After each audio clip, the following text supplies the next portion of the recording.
DTFF.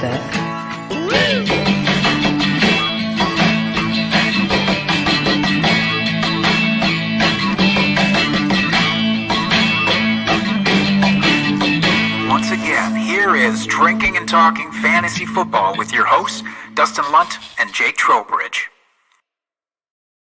Good evening, everyone. Welcome back to DTFF. We are here and we are loving life. We're talking fantasy football. Got a great episode we'll get into tonight. Going to be another fun one. A little bit more relaxed than what we normally have, if we can actually be more relaxed than normal. I was going to say, is that possible? We might have to check our pulses halfway through if that's the case. Maybe, but yeah, we got a good one. We're reviewing all of our season-long beer bets that we made this last year to see how we ended up, what we got right, what we got wrong. And then we are doing another fun draft this evening, 80s action movies. So this one's going to be a lot of fun. I think possibly more contentious than our 90s alternative band draft, if I'm going to be totally honest here. There might be actual virtual fists thrown during this. There might be. There very well could be. So it's going to be a good time.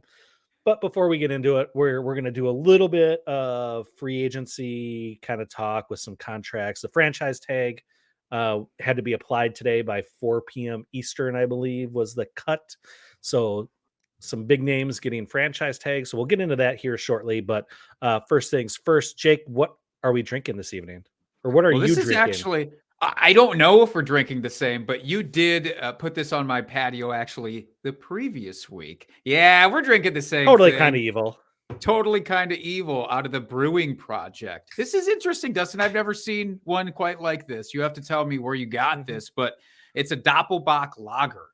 I fucking love Doppelbock, so I know. I'm interested. I was very excited to see it. It's 8.4%. So it's a strong, very strong lager. But I had one of these last week before I found out we weren't going to be having it for the show. It's my bad. And my tummy issues are behind me now. Now I can drink like you drink. Well, maybe not like you drink, but I can drink the same things that you drink. I don't think this is that strong tasting, by the way. You said 8.4%. No. It doesn't taste like 8.4%. No, not at all. It's a dangerous beer to drink. I enjoy it a lot. I love Doppelbocks. It's a perfect time of year to have them as the weather's starting to change here. I have nothing but good things to say about this beer. It's delicious. 5-star beer. There you go. Take that to the bank, Brewing Project, and send us more. This particular beer could be the sponsor of this show, I think. Right? Totally kind of evil. Yeah. Yeah. Yeah, I think that'd be perfect. That Not even your brain, just this beer. I love it.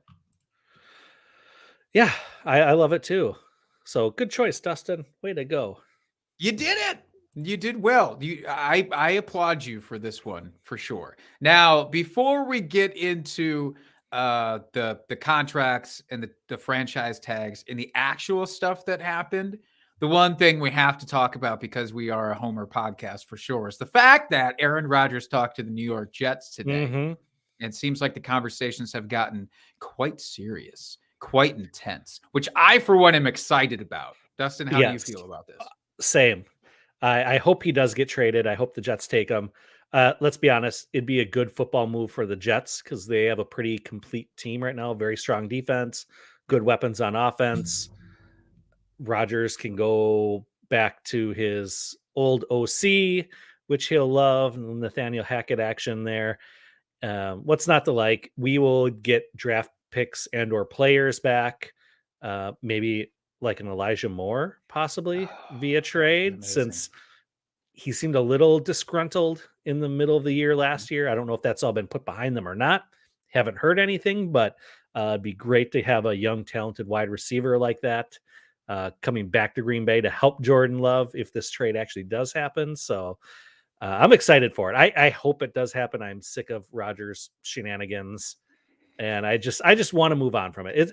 I felt the same way when Favre was kind of pulling this BS at the end of his career with, I don't know if I'm going to retire, blah, blah, blah. Like, and he did it for 5 years. Like, it's just like, let's just be done with it. Move on. Next chapter. Yeah, it can't be overstated how similar their trajectories are at this late stage in their career, to the fact that it even comes down to the same team that they're potentially leaving Mm-hmm. to go play for. So it's just history repeating itself, but with a little bit more mysticism, I guess is the word in Rogers' case. There's a different air about him. That's about it. It's Mm-hmm. Wrangler jeans versus ayahuasca. That's the only difference, I think, with those two. But yeah, I'm psyched. I just want it to be done and over with. Announce it. Tell me there's a bunch of picks coming back Green Bay's way Yes. for a player like Elijah Moore as well. But there's, yes, a bunch of actual things that happened that's not Mm-hmm. speculative today. And I'm curious what your most surprising move was from all of this. I'll read through the franchise tags that happened within, I believe this is all within the last week and a half, maybe 2 weeks, but kind of started with Josh Jacobs getting tagged by the Raiders, Tony Pollard getting tagged by the Cowboys. Saquon Barkley got tagged today, actually after a different contract was issued, which we'll talk about. Evan Ingram got tagged by the Jaguars. And then Lamar Jackson, kind of in the 0 hour, got what is called a non-exclusive franchise tag, which means that teams are still able to pursue him at this point, and Lamar is kind of able to negotiate with them. So it opens things up. What's the most surprising one out of that bunch for you? Out of that bunch, I would. It's going to be a toss up between Evan Ingram and Lamar. Although Lamar isn't too big a surprise, I think there was, whispers out there that he could be moving on. So this just kind of protects them, I guess, that if they want to sign, or if he wants to stay with the team, he'll get a giant contract for this 1 year, basically, while they try to work out a long-term deal, but also giving him the flexibility, like, I found something better. I don't want to be here. That allows that. So I guess that would be kind of the biggest shakeup move, is if he actually does decide to go somewhere else. But I was surprised that Evan Ingram got the franchise tag and they didn't sign him to a longer term deal, only because it's like 10.5 million for the franchise tag for tight ends. So kind of a steep price for a middling tight end. Don't you call him middling. He did such great things for the Jaguars. You have to admit. You know how much I love the Jags in this offense. So That's why your take on this is surprising to me. I don't like I like his fit with the team. I'm just surprised they didn't try to work out a longer term contract. Although they have until July 15th to sign the franchise tag. So I suppose they could. I think they could probably work out a longer term deal at this point, and this is just kind of that intermediary, just to maybe work out the details. So maybe that's going to happen, and this just saved them from having him go out to free agency somewhere. Sure. But I hope so. I hope so too. Stay.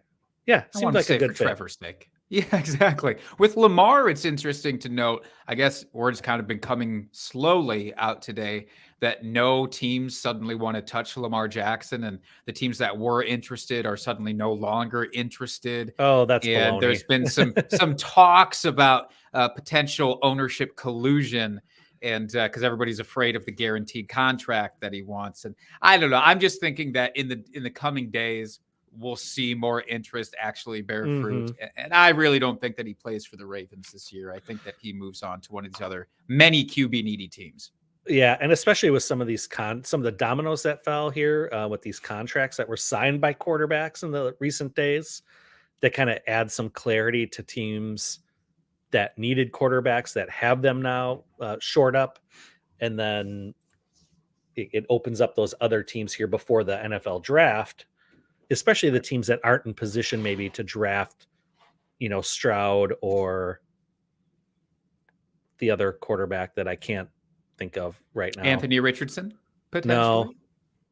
Not an A-Rich fan. That's fine. No, I do think that, there's a balance here that is getting kind of weeded out right now, because you hinted about it. So there's 3 QB contracts that were all very recent. It was kind of rapid fire here over the last 24 hours from when we're recording. But Derek Carr got 4 years and $150 million to go play with the Saints. which was interesting to me. Geno Smith gets to stay with Seattle for 3 years and $105 million. And then Daniel Jones sticking with the Giants. He wanted more money, it seemed like, than they were willing to pay, but they paid it. 4 years and $160 million. Out of that group, I'm curious. There's been a lot of heat already thrown on the Daniel Jones contract. But are any of these super egregious to you? I don't think so. I mean, the quarterback market has always been the richest of all the skilled player positions, so it doesn't surprise me at all. And they're all kind of in that same tier for me as well, of like second level, third level tiered quarterbacks, especially when it comes to fantasy. Maybe not NFL, like real NFL wise, but for fantasy, they're kind of in that second to third tier, depending on how you see them. So I don't think it's egregious at all. I mean, and without actually getting the full details of the contract, yeah, like Daniel Jones signed a 4-year contract. It could be a 2-year contract, or it could be an out after 1 year. You know, we don't know all the details yet. So yeah, it may look like a crap ton of money, and there was probably a huge signing bonus up front, but they could easily probably get out of that contract if they wanted to. I'm going to guess. I have to support. I can't believe I'm a Daniel Jones defender. I certainly never thought that would be my role in any capacity, but people have really been shit talking this contract. And like, I get it. He's not an elite quarterback, but you do have to give him some slack. Last year had almost 4,000 total yards, and his top quote unquote wide receivers were Darius Slayton, Isaiah Hodgins, and I can't even think of the third one's name, in fact. But Saquon Barkley actually had the most targets and receiving yards out of anybody on the team. It's like, give him a chance here. Maybe it was a bit preemptive to give him 4 years worth of chances, but like you said, there could be a contract out buried in that. With Derek Carr to the Saints, any big time movers for fantasy for you? No. I mean, Chris Olave is still going to do his thing. We saw he was hyper targeted with Jameis and Andy Dalton and whoever else happened to be throwing the ball at the time on that team. So it's probably a slight upgrade from what they had. So I mean, it doesn't really move the needle a whole lot for me. It doesn't move the needle as far as Derek Carr's fantasy outlook either, because he had Devontae Adams, had Waller. I mean, it's kind of a lateral move for me. So it is what it is. I mean, good for the Saints for getting a guy that's going to be playing for them for the next 4 years.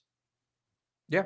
Small bump for me for Chris Olave. I just needed to see somebody who wasn't Andy Dalton level out there diluting his value like we saw in a lot of games last year. So any sort of respectable, competent quarterback was going to be a bit of an upgrade for him, for me. But so I'm happy. I'm happy for that. Everything else, it is what it is. Happy for Geno Smith too, by the way. 3 years, and to get to stick in Seattle and not have to bounce around again is I think good for his value and everybody else's on that team. Oh, and it's such a good feel-good story. Like he, came up very highly drafted, obviously flamed out, bounced around the league, like you said, and now finally gets that big payday.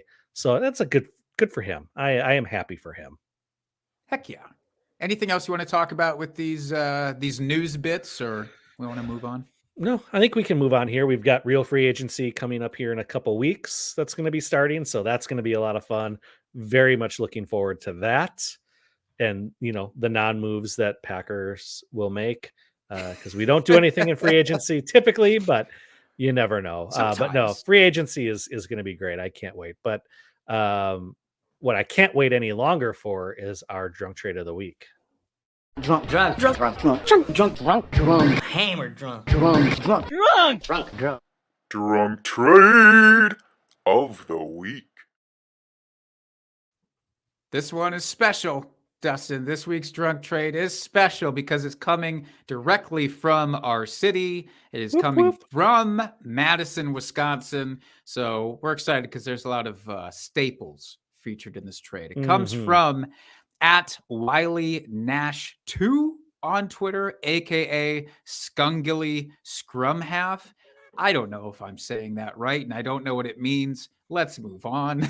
But the initial trade, the preface here, says they were sloshed at State Brats, whoop, whoop, whoop, and agreed in principle to Kenneth Walker for Jalen Waddle. Straight up. Now, here's what's important. I didn't even ask which side they're on. I think that I know, but I didn't even ask. I want to go completely blind into this. Mm-hmm. So here's the back end, though. So again, Kenneth Walker, rookie running back for the Seattle Seahawks. Jalen Waddle, second-year receiver for the Dolphins. Their trade partner is a grad student in the same cohort as their girlfriend. I don't really know what that means, but this happened during the OSU versus Wisconsin college football game this past fall over some pitchers of beer, a ton of poutine, a red brat. They left before the end of the game for home. That's always a good sign. Thinks that they had plenty, but stopped at the taco truck that's parked across from Brat's on late nights and game days. That taco truck, by the way, is let's say hash related in spirit, if nothing else. So that's another fun little landmark here. But let's just get down to it. So Kenneth Walker, Jalen Waddle, what side would you like, and do you feel strongly about it? I would take the Waddle side over the Walker side pretty easily.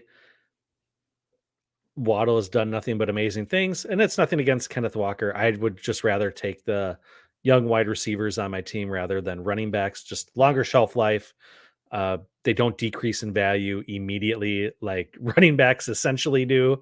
So that's why I would take that. Not that it's super egregious. It really depends on what your team build is. Like if you were stacked at wide receivers and you needed a quote unquote stud running back, I could see making the trade, especially after a bunch of beers.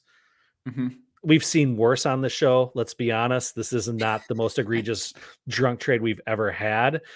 But for me personally, I'd just take Waddle in a straight up trade. Yeah, it feels like this might be the least egregious trade we've had on the show, at least in some time, in terms of drunk trade. So I will say that I would also take Waddle. For me, it's more about the consistency of young wide receivers who have already proven themselves versus the often inconsistency with Seattle's backfield. Yes, they do like to lean on one running back, and so that is good for Kenneth Walker's value. It just feels like for some reason they can never continually have the same person back there all the time. They want to use one person, and then maybe they wear them down too much with their methodology, and they end up missing a bunch of games every season. See Chris Carson, see Rashad Penny, who is still apparently there. See Travis Homer, even from last season. Like all these guys, they just get, I don't know, something in the water in Seattle, I suppose. But yeah, Jalen Waddle, I'd take him too. I don't think it's crazy lopsided though. So no. This was fun though. Well, yeah. I wish that they had included that they went to Wando's or Karaoke Kid or Red Shed or our favorite, the City Bar. You know, just for Madison locales, I wish we got a little bit more of a mix. But I understand it was during the game. You got to actually watch the game, and you had too much fun, so you had to go home. So that's right. I won't give them too much grief here. And I'm pretty sure that game was a blowout. So why wouldn't you leave early? We've done that. Yes, we've done that during blowout games. I get it. That was fun. That was good. That was a good drunk trade this week. Thank you for offering that up to us. If you want to be featured on the show, folks, just tag us at Drinking Fantasy. Tag my co-host at Jake Trowbridge. You can tag myself at FF Dusty Dog. And we will feature you on the show. And when we post it onto YouTube or mention you on Twitter, we'll make sure to tag you on it so you can get all the credit you deserve. Get a little ping of excitement. That's right. Okay, so should we get into this, Jake? Our main event here, talking about all of these beer bets from last year. Now, looking at this, I'm just looking at our little grid you made here. You won like double of what I did. No, and I don't like that. No. I think, and there's one that's going to kind of sway this. Okay. We should say, I mean, it's not like we made a ton. We tried. No. We made a pretty good effort. We just didn't quite get as many in as we would like to. Just over 10, I believe, is sitting on here. One of them happened in our home league draft on draft day, which doesn't really count. So I think that's skewing it a little bit. True. You have to remember we do our weekly beer bets in season, so this is everything from like basically now until season starts. So that's not that bad. It's one every couple weeks. It's not terrible. Agreed. And again, some of these did not actually bear fruit in any way. Some of these had to be voided, in fact, because when we do these bets, we always try to make it as fair as possible. There's nothing worse than making a bet and somebody wins based on pure technicality, because we didn't set a minimum number of games played or some other dumb facet of this. And there's one of these, by the way, which we'll talk about, which could have easily gone down that road and technically did. But I'm going to give you some allowances here. I'm just going to run through these real fast because it's fun to recap. But starting from the top, I made this bet that said Dawson Knox would finish as a top 8 tight end. I don't know why in the hell I ever said that, to be honest. That was foolish of me. You and your tight end takes, I tell you. I just can't get away from bad tight end takes. I refuse. He did not finish as a top 8. You all know that. He was tight end 15, which is arguably better than I thought he finished just in my mind. So, Dustin, you clearly won that one. You're the leadoff victor here. Sweet. Feel exciting. That is. For Dawson Knox going forward, there's no way I'm going to make that same type of bet. I'll just find a different comparable bad tight end to make the bet on. It just won't be Dawson Knox for next year. It'll be like Cole Kmet for this year.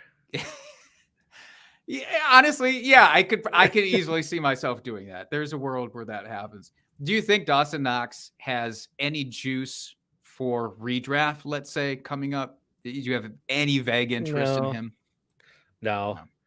Yeah. Unless he's like super late, I would take him maybe as like my second tight end to use as like a bye week fill in or play the matchups maybe, but no, he's just not consistent enough in that offense. Yeah, at all. And I don't think anybody can be. I don't think anybody besides Stephon Diggs out of this whole damn team, Josh Allen obviously aside, I don't think any of the skill position players outside of Stephon Diggs can be relied on for weekly consistency. It's just not in the cards with that team. This was such a bad one, Dustin, that I'm going to pay this off immediately. In fact, I'm not even going to wait. We're obviously going to spread the rest of these out throughout the offseason, but damn it, I deserve to drink some Southern Comfort for this take. So Dustin, because Dawson Knox was mediocre, you are an amazing fantasy football prognosticator / genius. Cheers. Thank you. Whew. Haven't had SoCo in quite a while. All right. So next, why you clean your palate there? Next, we had 2 out of the same episode here. So first one was, Jake, you said that Mason Rudolph will finish better in 2022 than Big Ben did in 2021 if named the starter. Obviously, that one was void because he didn't start any games. So that is moo. It's a moo point. The next one from that same episode, though, you said that Evan Ingram will be a top 12 tight end in points per game. And just for context, this was made prior to him being traded to Jacksonville. And so it almost doesn't feel like a win, but I'm going to take it. You should. And he ended up at tight end 7. So congratulations. 1 out of 2 in tight end bets for this offseason so far. Way to go. That's better than I could have ever dreamed. If I'm being honest, I'll take that victory, even though, again, it was made pre-trade. I just believed in the talent of Evan Ingram. I knew he could come back. Yeah, but I don't think that was high for the Giants, but considering how their season went this year, he might have actually finished that, considering they had no real wide receiving options. So he could have been the default. Again, we just talked about Saquon Barkley being the most targeted guy with the most yards. So yeah, he could. I think top 12s. Yeah, certainly. I don't think he would have finished maybe as consistently good as he was in the back half of the season, but I agree with that. This next one stings for me. So I loved Rashad Bateman so much this year. So actually, this was the episode that we had Chase Vernon guest on the Good show. friend of the show. Yeah, we made a three-way trade here, or not a trade. I just really want to make trades. We made a three-way bet here with you two both siding against me. I said that Rashad Bateman would finish with more points per game than Rondale Moore. There was a minimum of 10 games applied to this as a threshold. Rashad Bateman only played in 6 games. We've talked about Rashad Bateman on this podcast before and how disappointed I was. And it's not like he was having an amazing season. I was going to say, do you have the points per game for the two players just as a comparison? I don't, because I'm not that prepared. Keep talking. I'll look it up while you're talking.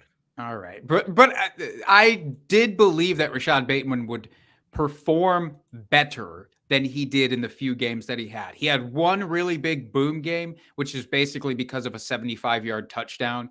The rest of it, he had a couple of all right, he's being used games, but nothing that shook the world. And so then the injuries came about, which is an extra bummer because that's now 2 seasons in a row where Rashad Bateman's been derailed by injuries.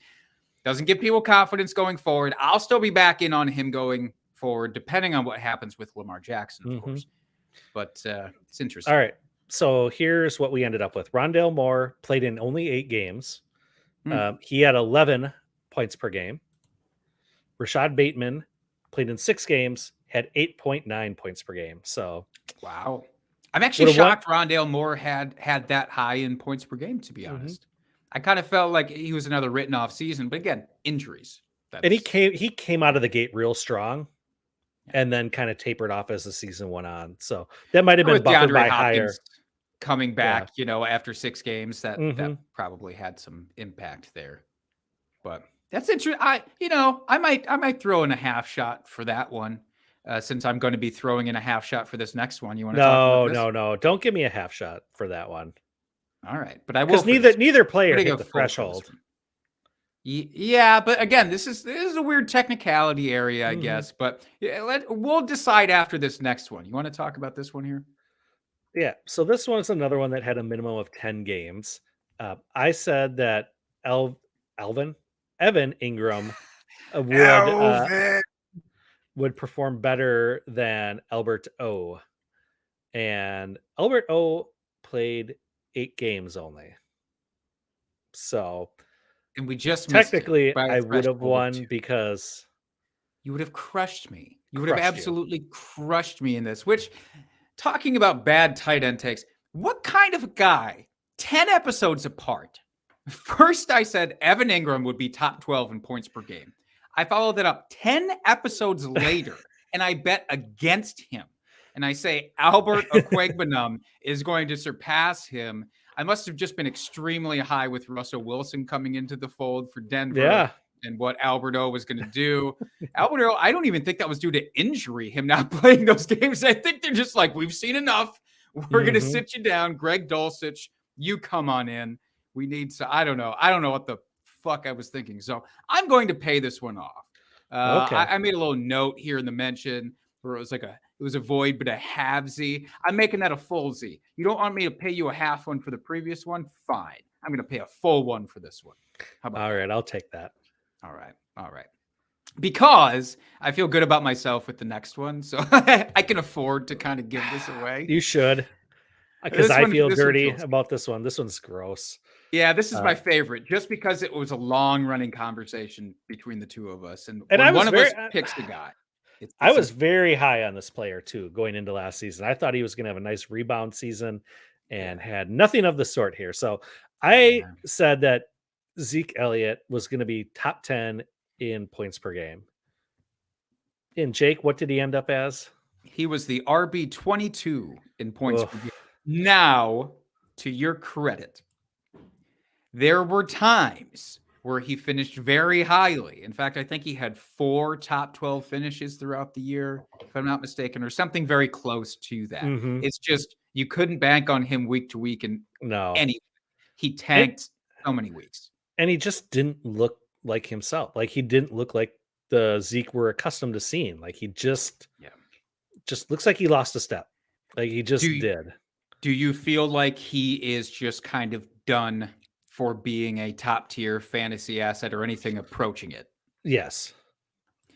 Next year, what's your thought process on if his draft capital falls in fantasy drafts, if his ADP falls to where he's now being considered just this mid-range RB2, which I think would be appropriate, are you going to be in on him, do you think, at that point? It probably not. I mean, I hate to say, I mean, no player is off my draft board necessarily, but it really depends how far he's falling in the draft. I mean, if he falls far enough, I'll grab him, but I have a feeling there's other guys I feel like would have a higher ceiling than what he could offer. Yeah. Running back's going to get real weird this year, by the way, because there's a lot of names we'll talk about in free agency where they could be on the move. Again, Tony Pollard got tagged by the Cowboys, so that's definitely not a feather in Zeke's cap either. Yep. They can't really move on from him, I don't think, because his contract kind of dictates Yeah, it. I think one more this next year, and then after this next year, they have an out. That's not like a too bad of a dead cap hit. So, yeah. Poor Zeke, not really. That one felt nice. This one feels less nice. Let me rip this Band-Aid off, though. Look, I was high on Mike Evans this offseason. I was really high on Mike Evans. Tom Brady was coming back, and I wasn't necessarily going to give Tom Brady, top tier treatment for fantasy. I respected him more than I did in previous years because I was tired of betting against him for a drop-off. But I said, look, Chris Godwin's still dealing with an injury. There's a lot of uncertainty beyond these top 2. So I said, Mike Evans is going to be a top 5 receiver in points per game. That was not the case, Dustin. He was a wide receiver 15 in points per game. Not even a top 12 fella. I cursed him. I cursed him good. And I apologize, Mike. That's on me. It's not on you. Don't feel bad. I did that to you. You didn't do that to you. And now we don't know what the hell's going on with Tampa Bay. Tampa Bay might be the most confusing team to monitor this entire offseason. It really is. Yeah. Are they going to blow it up and start from scratch, basically? Or do they bring in like someone like Lamar to try to like push for another championship or two here? I mean, I don't know. It's really hard to say. I'd be psyched about that because there's so many fantasy pieces that rely on that quarterback move. If they go in with Kyle Trask legitimately, they hate us. They hate fun. And I can't trust Mike Evans. I got to trust Chris Godwin, I think, probably regardless. But I don't know what they're doing with Leonard Fournette. They'll probably move on from him if they're going to stay super young there. Do I trust Rashad White? So probably not. I don't know. It's gonna get weird, man. Yeah, it sure is. Yeah. So these next few I all lost, which is unfortunate for me. This next one here, I said that Tommy Tremble will be top 15 in points per game. Wasn't even on the radar. Outside the top 40 for tight ends. You know how bad that is to be outside the top 40 for tight ends? Like, that is awful. Bad take there. This next one, though, stings real bad for me. I'm just going to say. I said that DeAndre Swift is going to get over 78 targets.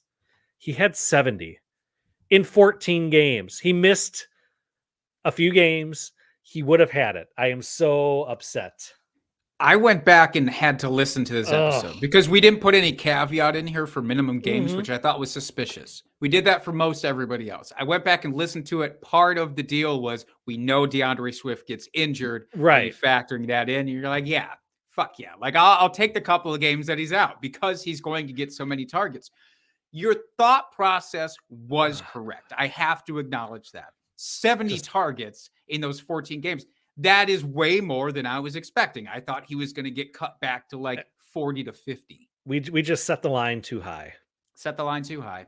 I don't know why just 78. I didn't pay enough attention when listening to that part. Why the fuck 70? Was that maybe his targets the season? It might have prior? been, It must or have maybe been. like the last couple seasons or something like that. Yeah, Had there to was be a to do we with definitely had a reason for it. But yeah, that one really stings because I feel like that should have been an easy victory for me. I agree. Anywho, and then we are into our draft day. This one was one so that- stupid. We were so so bored stupid. waiting for people to make picks. That's all this was. Yeah, We so- said, God, I don't know who even posed this. Our good friend and commissioner of this league was on the clock, or we were in the round he was going to be drafting. Mhm. It was round 13. I don't even know. He had a quarterback at that time. He must have just had one, or maybe he had two even. I don't know. We were bored and we were a little bit drunk probably, and said, he's going to take a quarterback here. And you said, no, he's not. And then we made it a bet. And then like 10 seconds later, he took a quarterback and I won a bet. And I still feel fine with it, if I'm being honest. Yeah, you won it. Just one of those dumb draft day ones, just for funsies. I actually made another bet with another league mate that I actually won. So I've got a beer coming at our draft this next year, so that's going to be great. So yeah, just have fun when you're in your drafts. It's the only time you get to sit down for redraft and probably be with all of your league mates or most of your league mates, unless your league is super active, unlike ours. So enjoy it, have some fun with it. Make it a little bit more interesting than it already is. I think we'll probably end up doing a lot more for next year's draft. We probably won't lump them into this right at that time, but I'm sure we'll end up doing a lot more of those. Dustin, I got to end on a sour note for myself, but a happy note for you. The last beer bet that we made during the actually, this was not the off season. This was one that stretched into the regular season. This is the only one that did. Because Curtis Samuel started off very hot, hot. And I was very excited. I've been a long-time Curtis Samuel guy. And I was so bold that it was, I believe, week 3, week 4 that we made this bet. He was a top 15 guy at the time. And I said he'd finish as wide receiver 20 or higher by the end of the season. I said, he's going to keep this trajectory going. Instead, he tanked. He went on this down slope. I blame Taylor Heineke. I never thought that I would want Carson Wentz involved in any of my beer bets, on my side at least. But I did, because he was the thing that was helping sustain Curtis Samuel. Taylor Heineke did not help. He finished as wide receiver 33, much outside of the top 20. So you win that one as well. Whoop, whoop. All right. So yeah, final tally, I won 5, you won 4. One of mine was a draft day victory. So basically we were even. Okay, that's fair. It just doesn't feel like it to me. But that's okay. That's all right. So yeah, that recaps our beer bets from last year, season-long ones. We will be making plenty of season-long beer bets as we go along here, especially once we start getting into, I think, our divisional breakdown series and really start getting into the nuts and bolts of each team. I'm sure we'll have plenty of beer bets that come from that. So it should be a lot of fun making those again. And it's always fun to see where our thought processes were when we're in the midst of the off season and versus what actually happens come regular season time. So that was good to review those. So Jake, let's get into this 80s movie draft. I'm really excited for this.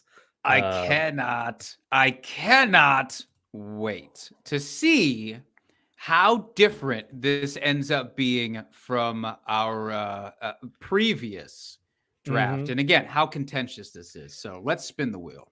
Yeah. So we've got the Wheel of Fortune here. Same one we've used every time we've needed one. Don't change anything.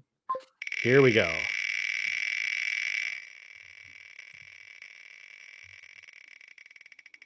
Big money, no whammies. Jake. 2 in a row. It's feeling pretty good for these. Although, let me say, we did some league golf on Sunday, indoor league golf on Sunday. We had a couple of beers afterwards. We did golf.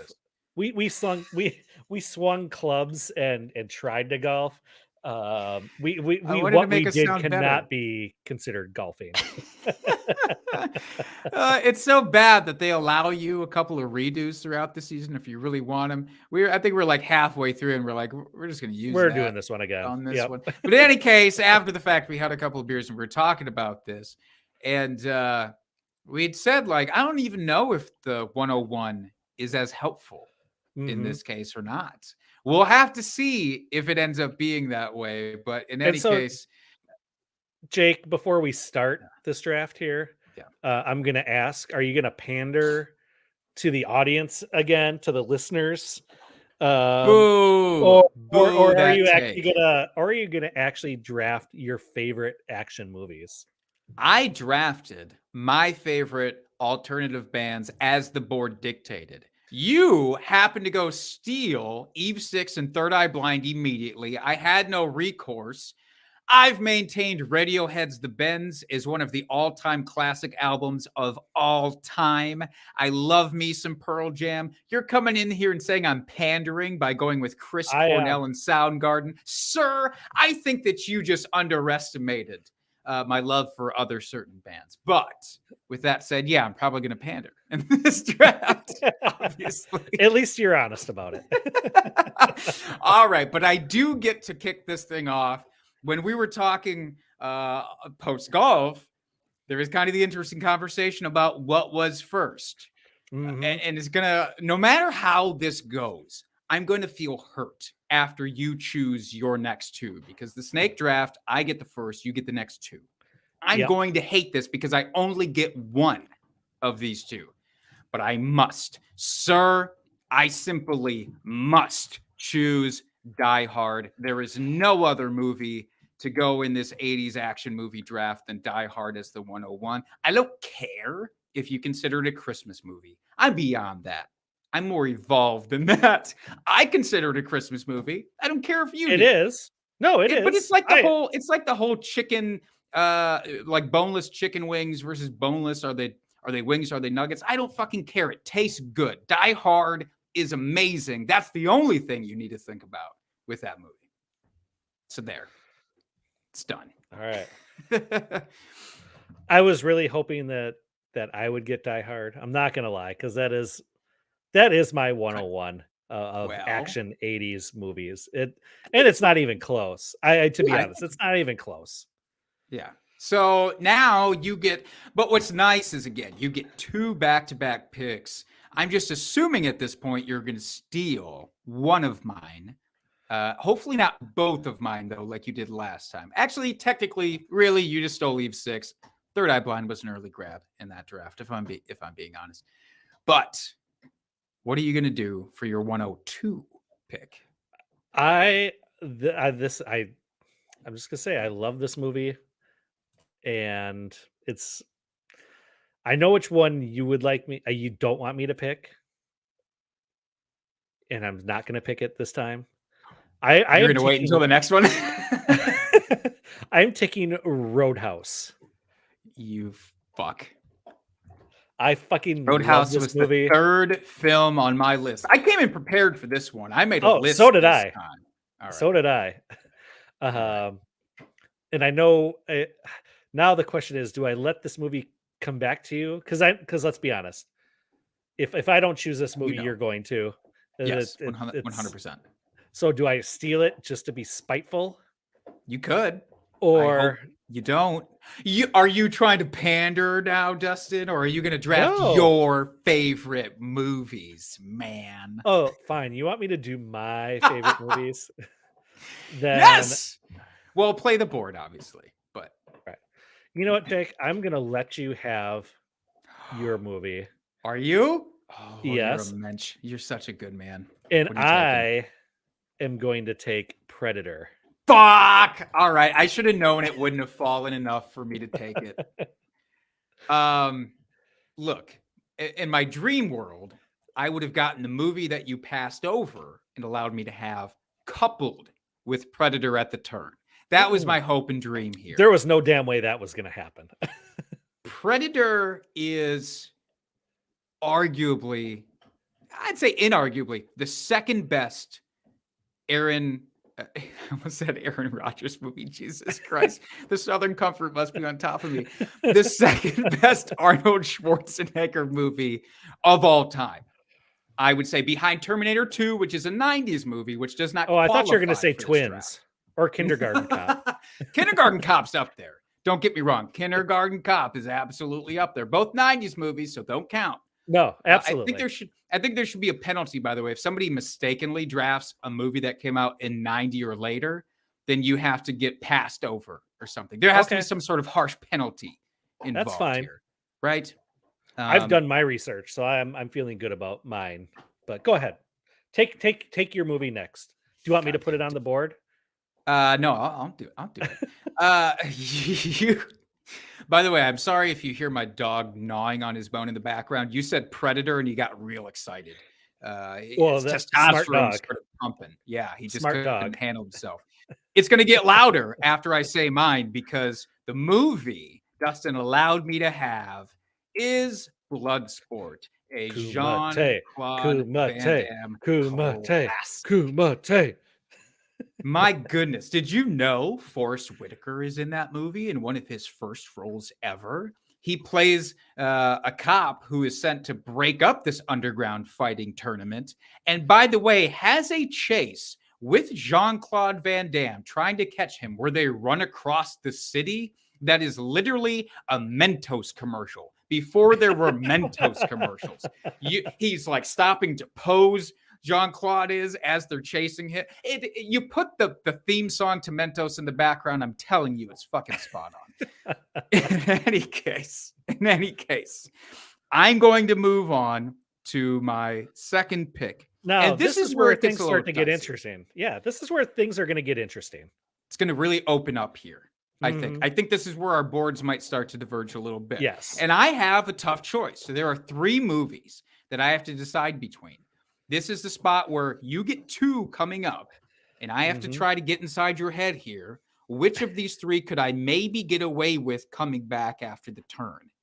And I don't know that any of them will come back after the turn, but I'm gonna hope that I make the right choice. I'm going with the original Lethal Weapon here as my 3rd round pick.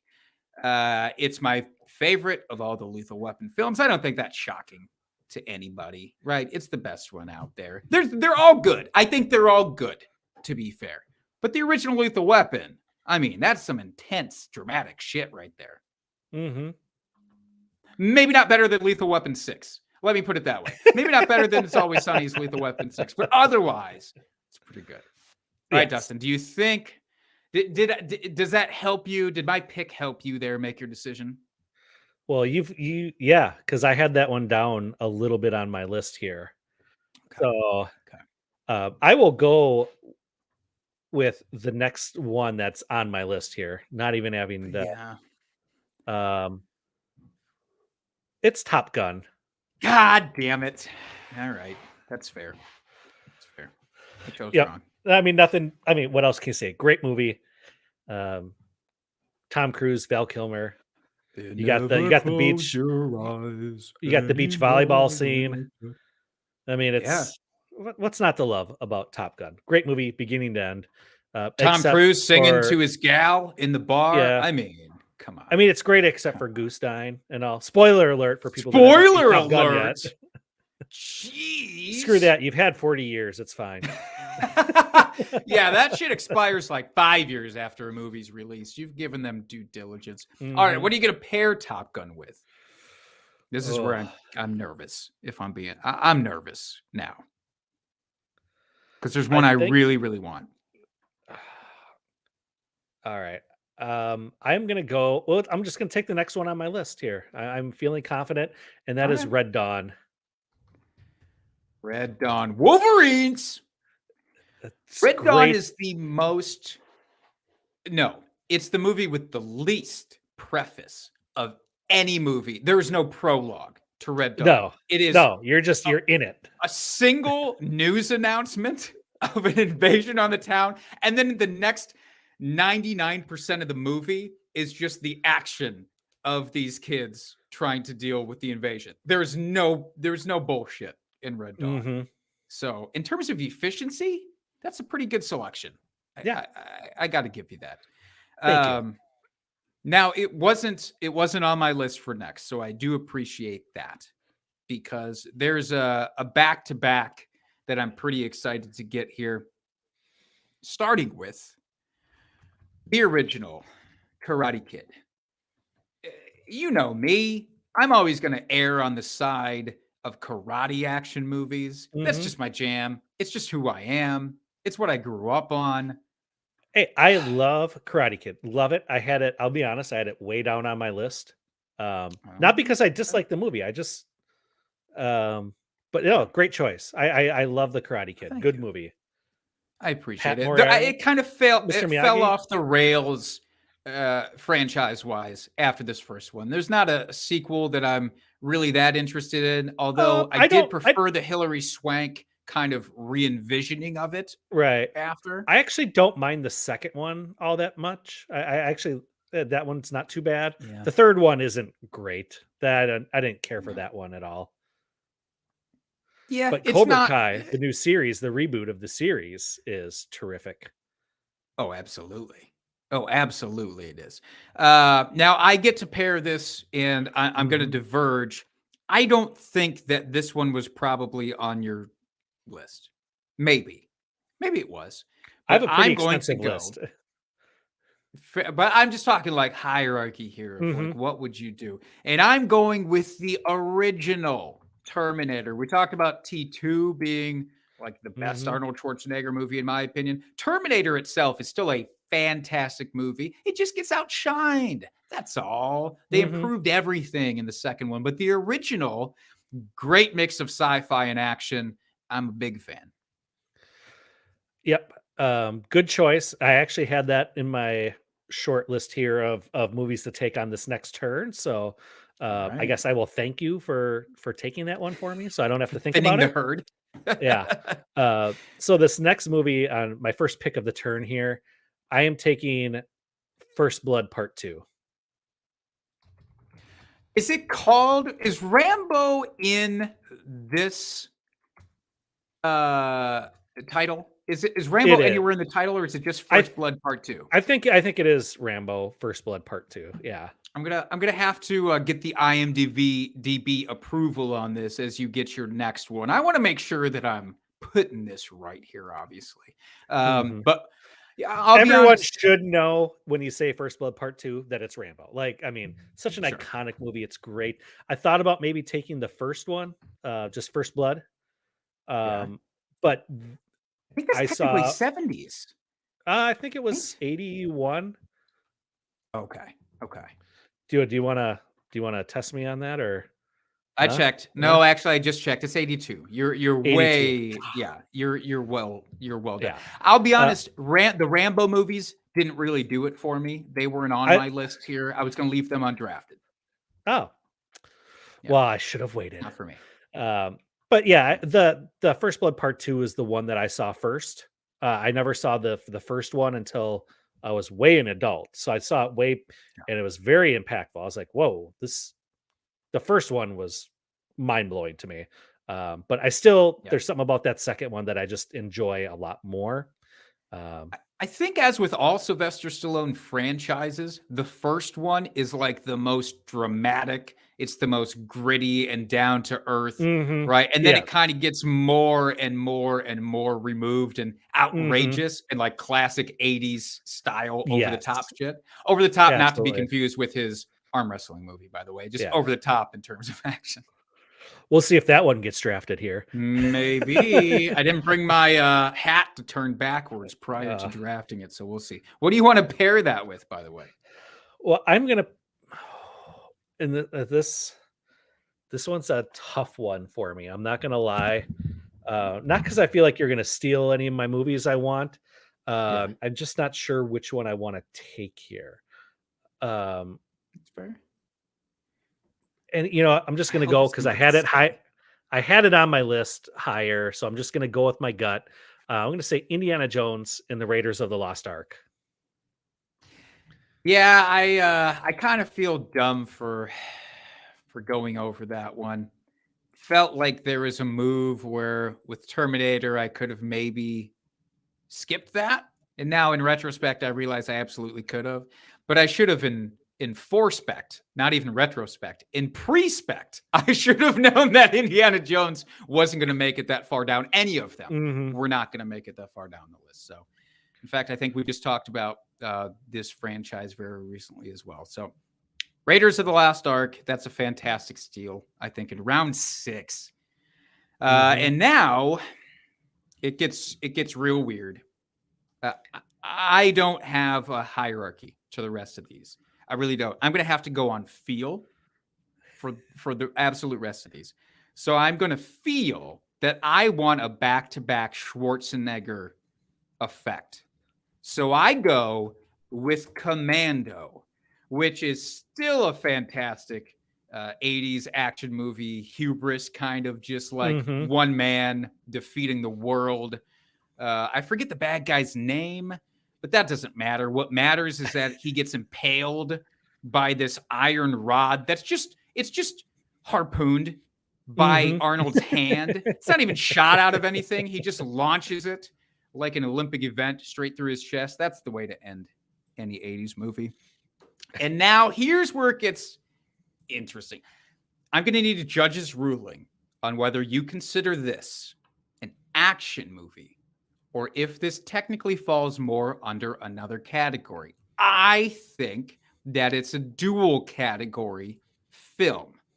Okay. But Beverly Hills Cop is an all-time 80s classic. I'd say action comedy is how I would classify. It's on my list. So yeah. Safe and fair game. All right, good. Yep. I just wanted to make sure I wasn't stepping over any boundaries here. Yep. Nope, you're Beautiful. good. Beautiful. All right. So at the turn here, I'm going to go with the next movie on my list.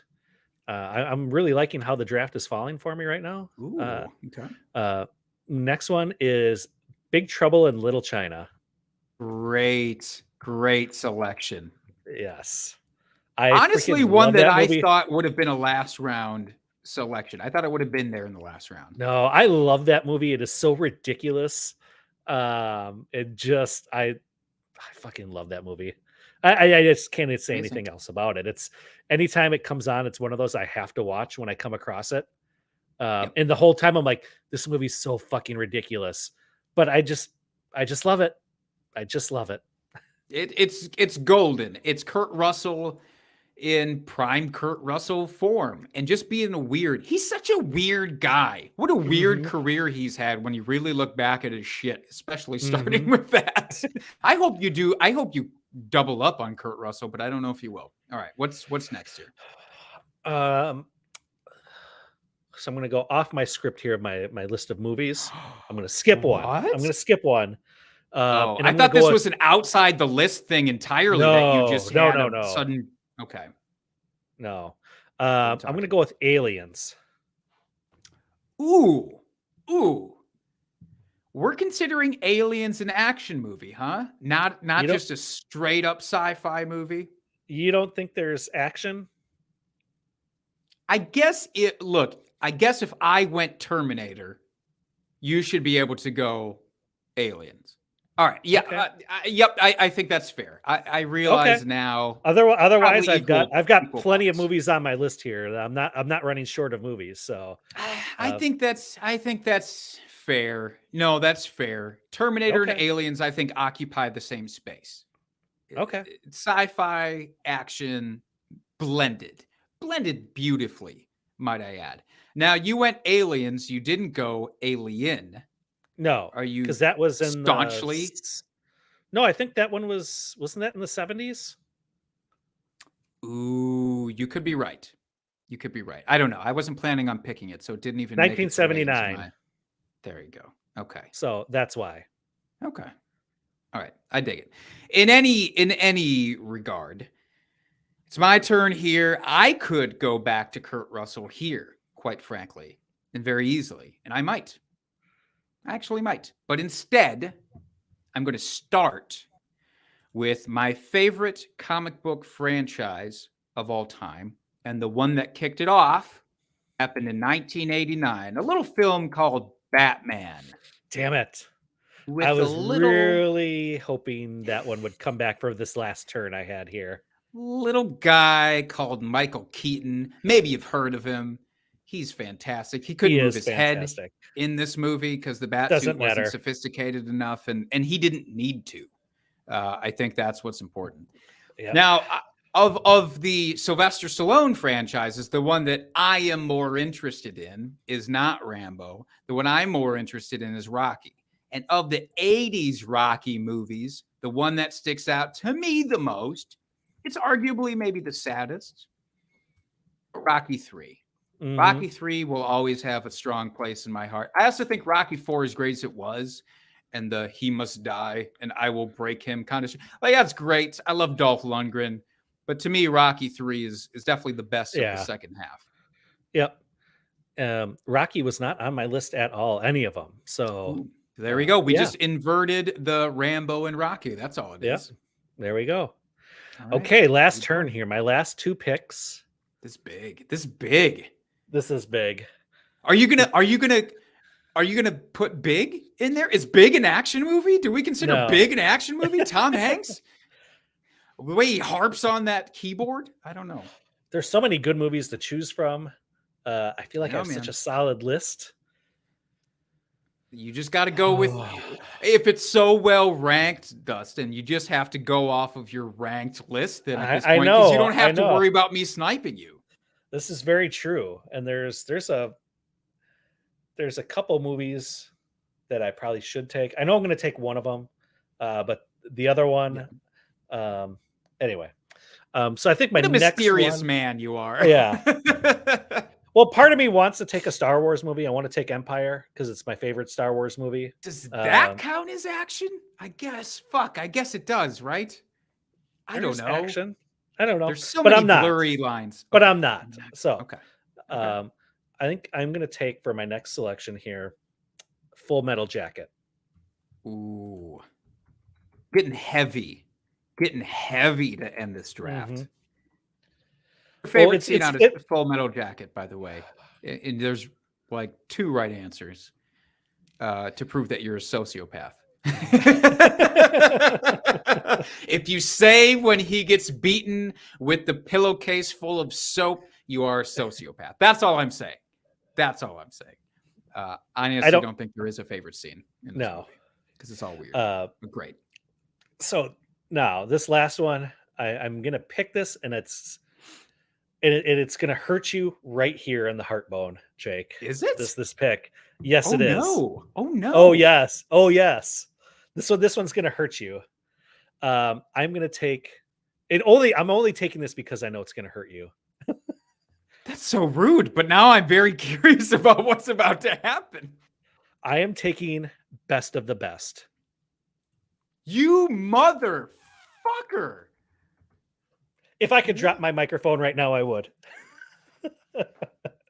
What kind of happy horse shit is that?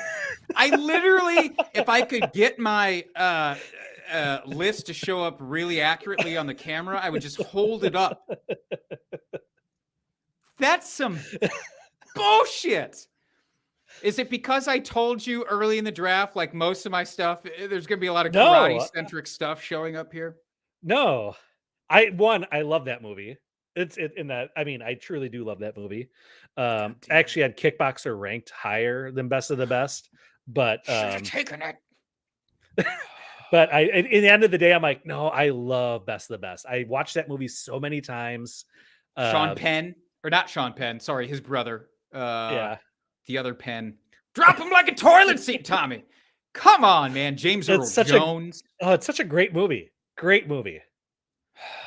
That's the rudest thing that's happened to me all week.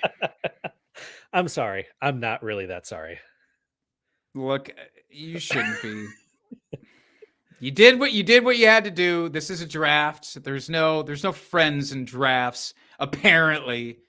No, look, you said that you had this one ranked higher, as a consolation prize, I'm happy to take it. I'm happy to take it. It's just not the one that I was going to go for here. Partly because I didn't want two Jean-Claude Van Damme movies clouding up my board. It feels weird, but at the same time, it feels appropriate. So Kickboxer is going to be my last selection.